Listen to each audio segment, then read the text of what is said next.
Hi guys, this is Ashley back with another podcast episode. We got a lot to discuss, okay? Cardi B, is she planning on leaving Titantic Records because they have shelved her and won't give her a push? Cardi B tweeted, "So proud of my baby going against all odds. Leaving his label, starting fresh, staying focused, determined, and not letting anything break him." He did that. My turn. Okay? You guys gotta peep that. My turn. So to me, it seems as though Cardi B is alluding that she is going to drop her album despite her saying that there is no album last week after her mental breakdown, and that also that she might do what Off the Cheat and Megan Thee Stallion did. You know what I'm saying? They bought themselves out of their contract. Okay, so she might do the same thing. And she's been doing a lot of brand deals. I've noticed she's been doing a lot of brand deals. She hasn't been throwing these extravagant parties for her children. Okay, remember she used to throw these extravagant parties for her, Off the Cheat, and her children. She hasn't been doing that because she's saving up them coins. And mind you, she paid for the music video for Bozos out of pocket. She said she spent $2 million. Okay? So she's not getting a budget like she used to at Titantic Records. Will Cardi B be able to successfully leave Titantic Records and sign with a new label? I definitely don't think so. Okay? See, Off the Cheat got out of his label with QC because QC is flopping. Okay? QC as a whole is just trash. The City Thoughts are flopping. Little Baby is flopping because, his ghostwriter, Gunna, is not working for him anymore. And so QC, the label, is just completely trash. 1501, which is a smaller label, okay, couldn't go up against Devil Nation, okay? Megan has one of the best attorneys in the world, same thing with Cardi B, and they also didn't have the budget, 1501, to keep up with Megan Thee Stallion. Megan Thee Stallion is considered a mainstream artist, okay, because, she got 3 Scammies. Okay, let's not forget. She performed at the Oscars last year. She is considered a mainstream artist. 1501 is not a mainstream label. They couldn't keep up with Megan Thee Stallion, okay? But with Cardi B and Titantic Records, because they put so much energy into Cardi B, they gave her the pale a push in the beginning when they thought she was going to take out Nicki Minaj. I don't think that Titantic is going to allow Cardi B just to, say, here, I want to get out of my contract. I think that if she tried to leave Titantic Records, they definitely going to sabotage her career. Okay? So I would not advise her to do that. I think that she should finish out her contract. Don't do what Megan did. Finish out your contract and then sign with a different label if you want to. But I don't feel like Cardi B's heart is in music either. Okay? I don't think she really wants to do music. She's doing it because she's still under contract with Titantic Records. If she wasn't under a label, I don't think she'll be putting out music. I don't think her heart is in it. Fans are also saying that Cardi B possibly blacklisted JT, okay? Because of their low sales for their new album, Raw, which to me, it just seemed like that album was rushed. That's why the sales were so low, to be quite honest. Because they didn't have a hit single. They didn't really push no records. Okay, I don't understand how they even put out an album. But it's a chess move because now they can get out of their contract, hopefully. But with that being said, fans were noticing when Cardi B was supporting the City Girls, they were charting on, the Pale or Hot 100. Now that Cardi B is no longer supporting the City Girls, they are flopping. So people are saying that Cardi B is the reason why the City Girls are flopping. Let me know if you guys believe that. Moving on to Nicki Minaj, she went on live and she has decided to push back the album December 8th. Here is what she had to say. I have changed my album date. Now it's been changed for some time now behind the scenes. So as you can tell, Weezy and 2 Chainz, they announced their date, and you know how me and Weezy play.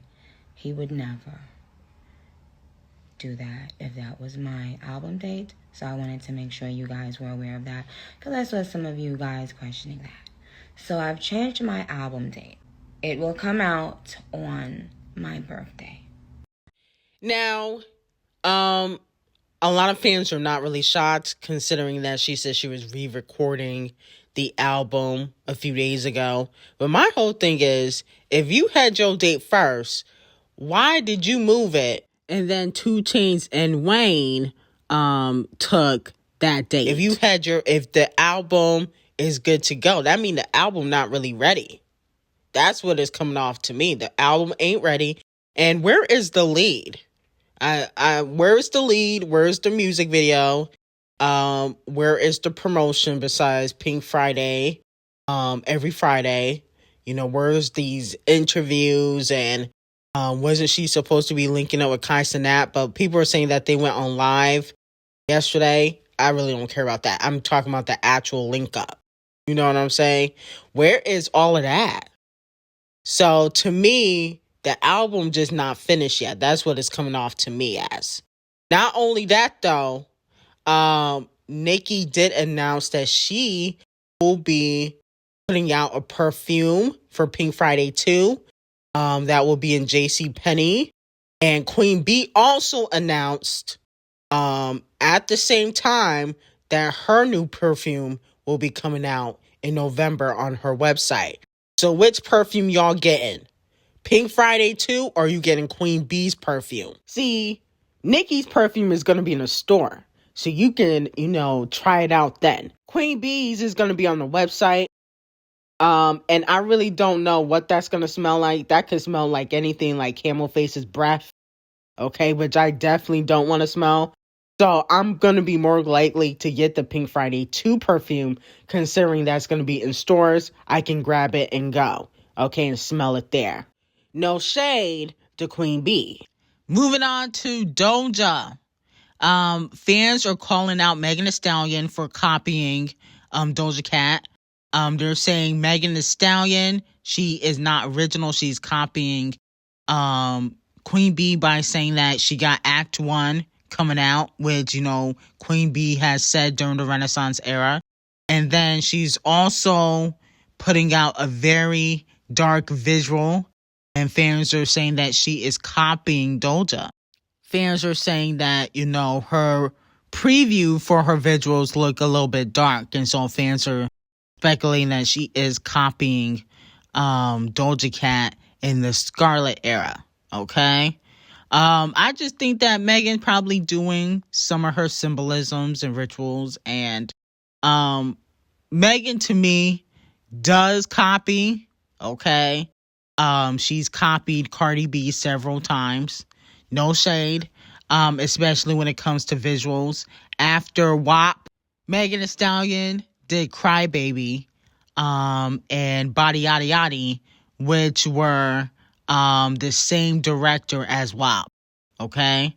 And I think that she tends to copy a lot of her peers. I think that she does copy Doja Cat, and she does copy Cardi B.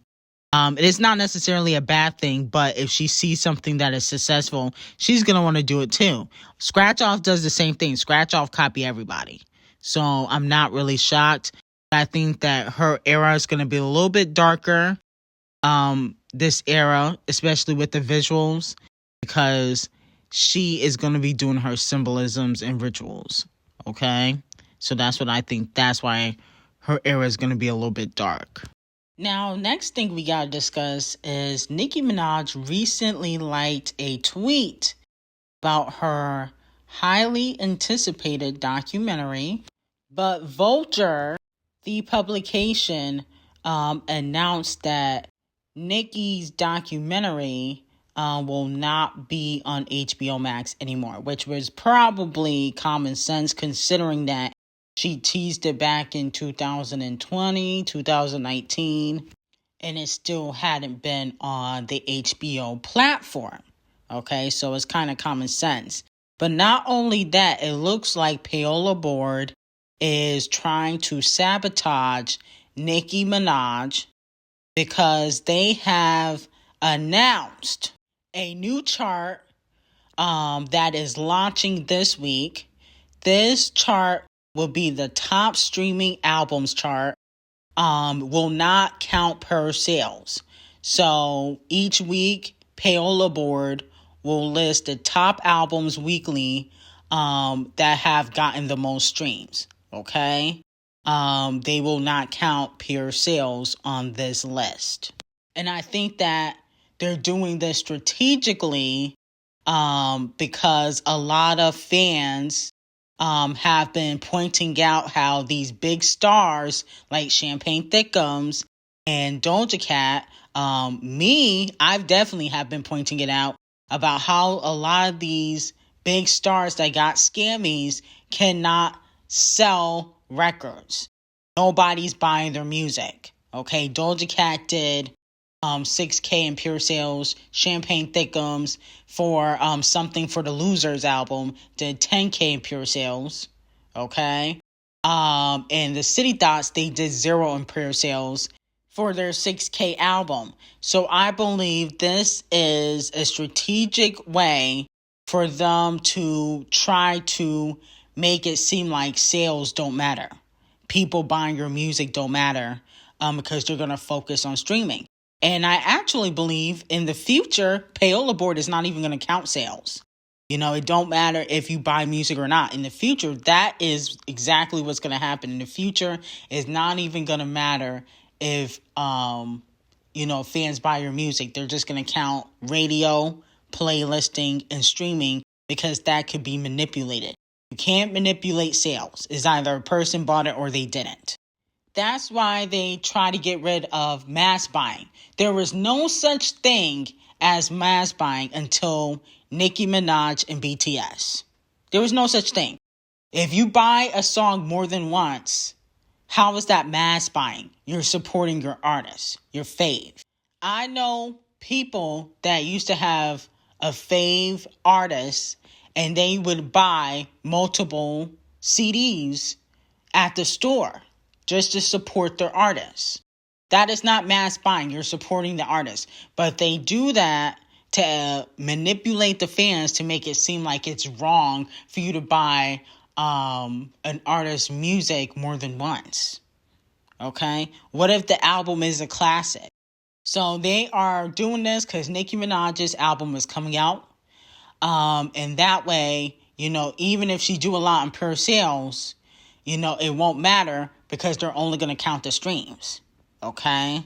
They're going to say, oh, well, yeah, she was number 1 for pure sales, but for streaming, she was number 6.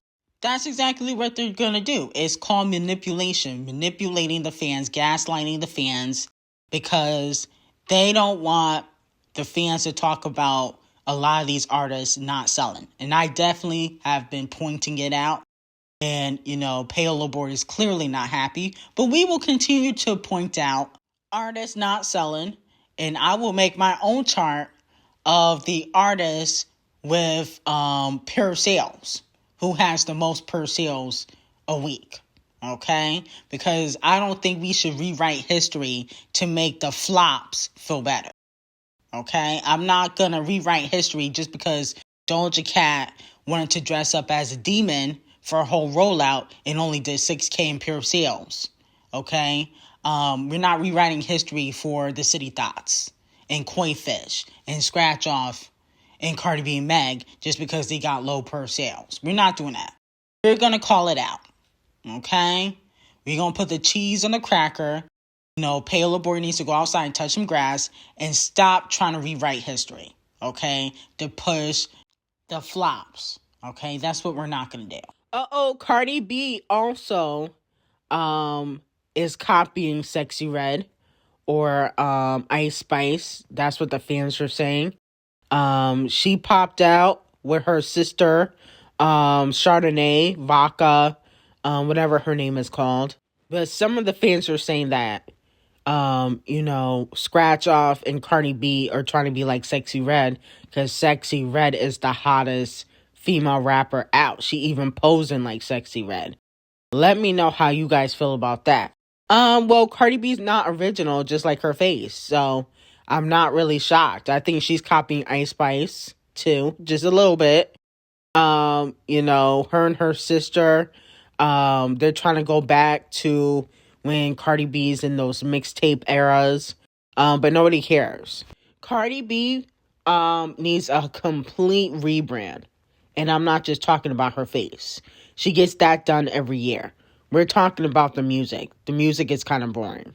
And then Ice Spice also likes some very shady tweets talking about Sexyred, Scratch Off, and Cardi B possibly. She liked a tweet that said, truthfully, them B words ain't start back dressing in the jeans, BB belts, jackets, mainstream until Ice Spice did it for the In Her Mood music video. It doesn't matter who was doing it before the fame. You stopped and started back when you saw the look was coming back last year. LMFAO. So it looks like Ice Spice doesn't think Sexyred deserves credit for the True Religion jeans coming back. It belongs to her. And she feels like Sexyred and Scratch Off and Cardi B are copying her. To me, the back and forth about who wore jeans first is stupid to me because, to be quite honest, I don't think Sexyred is that great of a dresser. She dressed like she going to a cookout in the ghetto. I don't think Sexyred can dress that great. I don't think Ice Spice can dress that great. I think Ice Spice dressed very cheaply. It gives very cheaply. It gives very rainbow. It gives Fashion Nova or Sheen. I didn't even know she wore True Religion, okay, to be quite honest, because they dress very ghetto. The thong showing, ghetto. Do you want to be in a strip club or do you want to be a superstar? And to be quite honest, all these bitches copy Nicki Minaj because Nicki Minaj was wearing jeans, okay? At the very start of her career, when she just started to become mainstream and getting some mainstream attention, she was wearing jeans. So all you hoes copy Nicki Minaj. Y'all talking about, we started a trend, I started a trend. No, the trend started from Nicki Minaj. Y'all just trying to bring it back. In the In Her Mood music video by Ice Spice, she wore an outfit that Nicki Minaj wore 10, 15 years ago. What are you talking about? So to me, none of you bitches deserve credit. The credit needs to go back to Nicki Minaj because she did it first. Okay, Lil' Kim wasn't wearing jeans like that. She was dressing like a dance hall dancer or a Jamaican stripper, but she was not dressing in jeans. So to me, the credit needs to go back to Nicki Minaj. Ice Spice copied Nicki Minaj. Sexyred copied Nicki Minaj. And Cardi B ultimately copied Nicki Minaj. So this rhetoric is stupid to me. None of you hoes started anything. You just guys copy bits and pieces from Nicki Minaj and you try to bring stuff back. Same thing with Doja. Like, people credit Doja Cat for bringing pop rap back. But girl, Nicki and Drake did that first. Okay? Well, they didn't do it first. It really came from, like Nelly and you may possibly Ja Rule with the singing and the rap. But they made it more mainstream. Okay? They made it more mainstream. And then you guys just took it and ran with it. Okay? Doja the Demon. So, none of you hoes deserve credit because you guys did not do something new. Okay? You guys copied and then try to revamp. And to be quite honest, I'm so sick of you hoes. Instead of going back and forth on social media, why don't you guys get in the booth? Some of y'all ain't that great of rappers to be liking and doing subliminal shots. Y'all need to be working on your bars. Ice Spice, Sexyred, Cardi B. Y'all ain't the most talented. Get in the booth, write a diss record, and call it the fucking day. The subliminal tweets and back and forth, that's corny. Y'all ain't got it in you to come back and write a very good hit record. Sexyred is surpassing Ice Spice. Ice Spice need to be worrying about why her song with Rema flopped. No shade. She needs to worry about that instead of True Religion Jeans. And Cardi B, same. You know, Bozo's flopped. The song with Off the Cheat flopped. You need to go find a hit. That's what you need to do. Okay? But anyway, I'm going to end it here. Thank you guys for tuning in. I will see you guys in the next video and have a great day.